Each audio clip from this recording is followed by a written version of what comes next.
Hello everyone, my name is Raman Luthra and welcome to C Raman Luthra classes. इस session में हम discuss करने वाले हैं पीएफआरडी ग्रेड ए की नोटिफिकेशन के बारे में। तो बहुत ही बढ़िया न्यूज आई है। इस साल की नोटिफिकेशन रिलीज हो गई है आज के दिन पे 9 सितंबर को। जब लास्ट टाइम पीएफआरडी ने रिक्रूट किया था और उसके इंटरव्यूज चल रहे थे, तो उसी समय चर्चा चल रही थी कि इस साल भी नोटिफिकेशन आउट होगी, इस साल भी रिक्रूटमेंट होगा। जो कि मैं आपको टाइम टू टाइम बता रहा था कि आप अगर इस एग्जाम के लिए सीरियस हो तो आप इसकी प्रिपरेशन को कंटिन्यू रखो। तो आज के दिन नोटिफिकेशन रिलीज हो गया है। सर, हम आपको फॉलो करते हैं, हमने देख लिया था आपके लेक्चर्स में कि आप बोल रहे थे पीएफआरडी की नोटिफिकेशन आएगी। ओके जी, ओके जी।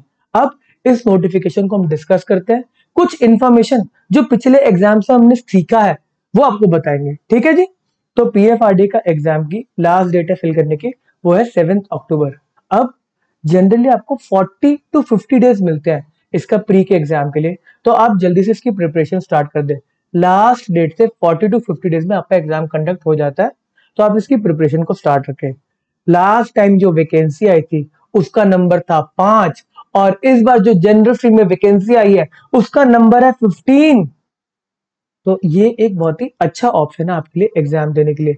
पिछली बार काफी स्टूडेंट डिसहार्टेंड हो गए थे कि 5 वैकेंसी आई, सिर्फ इस एग्जाम को दे या ना दे। बट अब तो ये आपको एग्जाम देना ही देना है। 15 वैकेंसी एक अच्छा नंबर है। ग्रेड ए के लेवल पे आपको रिक्रूट करेंगे, दिल्ली के अंदर आपकी पोस्टिंग होगी। बात समझ में आती है? एससी कैटेगरी में 3 है, एसटी में 1, ओबीसी 5, ईडब्ल्यूएस 2, जनरल कैटेगरी में 4, एक पीडब्ल्यूडी के अंदर, और टोटल वैकेंसीज आपकी 15। एलिजिबिलिटी कौन है? मास्टर्स डिग्री एनी डिसिप्लिन के अंदर, इंजीनियर है वो एलिजिबल है, सीए, सीएस, सीएमए, सीएफए, ये सारे के सारे एलिजिबल है इस एग्जाम को देने के लिए। हम सिर्फ जनरल स्ट्रीम को ही पढ़ाते हैं, तो उसी के बारे में डिस्कशन कर रहे हैं। अब जो पैटर्न है वो भी पिछली बार से सेम ही है। आपका 3 फेज में एग्जाम कंडक्ट होता है।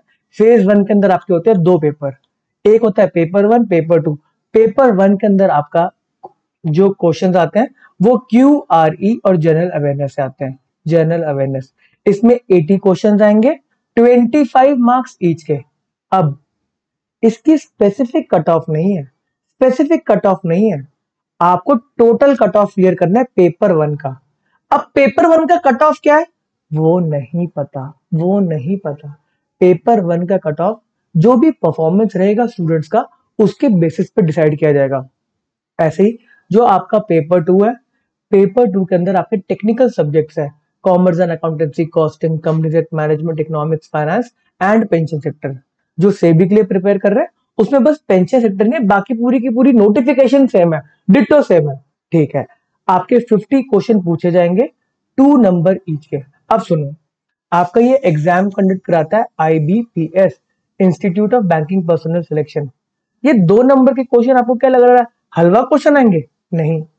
कुछ एग्जाम्स के अंदर, जो लेटेस्ट एग्जाम आईबीपीएस ने लिया है उसमें जो उसका लेवल है क्वेश्चन पूछने का वो काफी बढ़ चुका है। तो आप सिर्फ एनसीईआरटी के बेसिस पे कि मैंने जनरल अवेयरनेस पढ़ लिया, 11 12 की एनसीईआरटी पढ़ ली तो मैं इस एग्जाम को क्लियर कर लूंगा, ऐसा नहीं है। टेक्निकल सब्जेक्ट्स में घुस घुस के क्वेश्चन को पूछा जा रहा है। क्यू आ रहा फिर भी मैनेज कर लोगे, बट टेक्निकल सब्जेक्ट को मैनेज नहीं कर पाओगे, ठीक है जी। तो आपको इस फेज 1 के एग्जामिनेशन के बाद मेंस एग्जाम के लिए कॉल किया जाएगा। इसकी कट ऑफ अभी बताया नहीं गया, क्वालिफाइंग नेचर का नहीं रखा गया एग्जाम कि आप इतने नंबर ले आओ तो हम आपको बुला लेंगे। बट राहत की बात यह है कि ये काफी सारे स्टूडेंट्स को बुलाते हैं मेंस के एग्जाम के लिए। अगर लास्ट टाइम से कंपेयर करूं तो 5 वैकेंसी के ऊपर अप्रोक्सीमेटली 900 स्टूडेंट्स को बुलाया गया था मेंस एग्जाम के लिए। मेंस एग्जाम के लिए इस बार 15 वैकेंसी, आप मान के चलो कि बहुत सारे स्टूडेंट्स को मेंस के एग्जाम के लिए बुलाने वाले हैं। तो इनका जो इंपॉर्टेंस है वो मेंस के एग्जाम की तरफ है। सर, मेंस का एग्जाम का हमें बताओ, मेंस के एग्जाम में क्या पूछा जाता है? मेंस के एग्जाम में भी फिर 2 पेपर होते हैं, एक डिस्क्रिप्टिव इंग्लिश और जो पेपर 2 है वो आपके टेक्निकल सब्जेक्ट्स। तो टेक्निकल सब्जेक्ट्स आपको दोनों एग्जाम के लिए पढ़ना है, और यही डिफरेंस लेके आता है आपके फाइनल सिलेक्शन में, यही डिफरेंस लेके आता है आपके फाइनल सिलेक्शन में। तो आपको ये बहुत अच्छे से प्रिपेयर करना है। सर, आप तो ये इसलिए बोल रहे हो क्योंकि आप ये पढ़ाते हो इसलिए आप ऐसे बोल रहे हो। अब ये है तो है, मैं क्या करूँ, ये लिखा हुआ है आपके सामने, 2 जगह इसका पेपर है ना, ठीक है जी। तो फेज 2 में जो भी क्वालिफाई करेगा मेंस के अंदर, जो अच्छे नंबर मेरिट बनेगी उसके बेसिस पे आपको इंटरव्यू के लिए बुलाया जाएगा। लास्ट टाइम की लर्निंग ये है कि जितनी भी वैकेंसी होती है उसके 10 टाइम्स स्टूडेंट्स को बुलाया गया था। 5 वैकेंसी थी तो 50 स्टूडेंट्स को बुलाया गया था इंटरव्यू के लिए। इस बार 15 वैकेंसी है, क्या पता ये नंबर कम हो जाए, क्या पता 3 टाइम्स पे चले जाए, क्या पता 10 टाइम्स पे रहे, तो इसके बारे में अभी क्लैरिटी नहीं है। पिछली बार 10 टाइम्स बुलाया गया था 5 वैकेंसी के ऊपर 50 स्टूडेंट्स को। ठीक है जी, इतनी बात क्लियर है। चलो, मतलब अच्छा चांस है आपको एग्जाम में देना चाहिए। इसके बाद इसका इंटरव्यू होगा, इंटरव्यू के बेसिस पे जिनके पास एक्सपीरियंस है थोड़ा बहुत, उनको तो ऑब्वियसली थोड़ा सा बेनिफिट मिलता है, बट स्टिल जो मतलब एक्सपीरियंस नहीं होते उनका भी लास्ट टाइम सिलेक्शन हुआ है। अगर आप सक्सेस स्टोरी में जाकर देखेंगे तो एक इंजीनियरिंग बैकग्राउंड का स्टूडेंट मिस्टर ईश्वर दत्त, उनका सिलेक्शन हुआ था इस एग्जाम के अंदर। और एक थे विवेक, ये मेरे स्टूडेंट है तो मैं आपको बता रहा हूँ, एक थे विवेक, वो चार्टर्ड अकाउंटेंट थे और उनका सिलेक्शन हुआ था इस एग्जाम के अंदर। तो आप दोनों की सक्सेस स्टोरी को जाके चेक कर सकते हैं। इसका कॉम्बो कोर्स अवेलेबल है मेरी एप्लीकेशन के ऊपर, आपको सारे लिंक इस वीडियो के डिस्क्रिप्शन में मिल जाएंगे। कॉम्बो कोर्स से क्या मतलब है, पीएफआरडी और सेबी ये दोनों एग्जाम साथ में ही प्रिपेयर होते हैं, इसलिए हम हमेशा कॉम्बो कोर्स ही प्रोवाइड करते हैं। आप इस कोर्स में एनरोलमेंट लोगे तो उसकी वैलिडिटी सेबी के मेंस के एग्जाम तक रहेगी, चाहे जब मर्जी सेबी का एग्जाम हो। ऐसे नहीं कि 1 साल की वैलिडिटी हम एक्सटेंड करें, आपको बोलेंगे कि भाई एक्सटेंशन के पैसे दो, नहीं, जब आपका एग्जाम कंडक्ट होगा तब तक की वैलिडिटी रहेगी ही रहेगी, हम एक्सटेंड करते रहेंगे कोर्स को, उसमें कोई टेंशन नहीं है।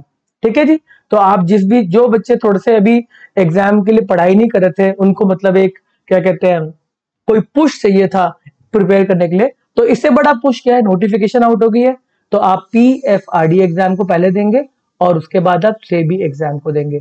अगर मैं बात करूं लास्ट टाइम के स्टूडेंट्स की, तो चेतन थे, चेतन चौरैया, जिन्होंने क्या कहते हैं पहले पीएफआरडी का एग्जाम दिया, उसके इंटरव्यू तक गए, सिलेक्शन नहीं हुआ, बट फिर वो सेबी में सिलेक्ट हो गए। ठीक है जी। हाँ सर, हमें कोई डाउट आएगा तो ऐप पे जाके आपको मैसेज कर देंगे, आप प्लीज रिप्लाई कर देना। ओके ओके, तो आज के डिस्कशन को यहीं पे एंड करते हैं। किसी को कोई भी डाउट आएगा तो प्लीज मैसेज करना। Okay, tata bye bye.